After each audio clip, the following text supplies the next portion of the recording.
Upadesa Sahasri H1 says, अक्रियत्वे अपि तद् आत्म्यम् अध्यक्षस्य भवेद् यदि आत्मा अध्यक्षो मम अस्ति इति सम्बन्धग्रहणेन धी.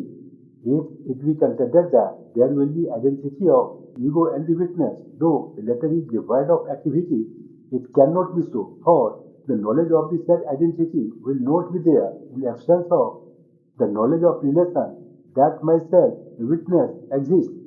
Shankara asked the question whether intellect is listening to mahāvākyam or witness self is listening. If listener is the ignorant one, he alone is pushed to listening, for he desires to get out of the worldly problems. Witness self cannot be the listener, and there is no need for the witness self to be liberated.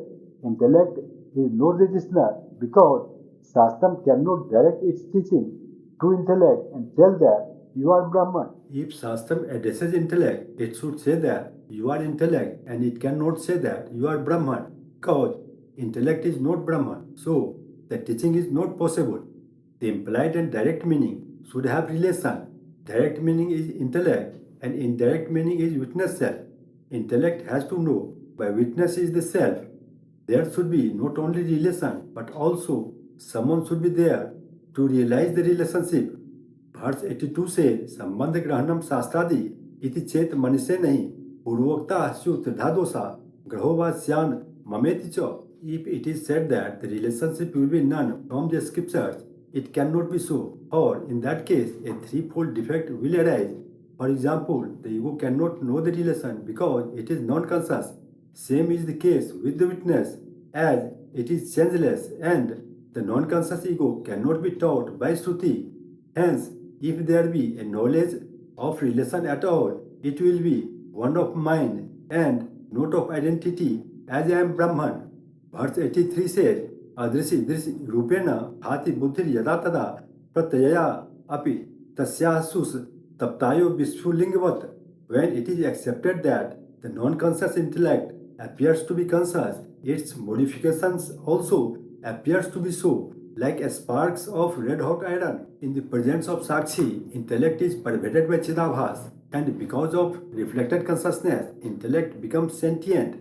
Between this shining intellect and the self, only difference is that intellect has got borrowed shining and the self has got original shining.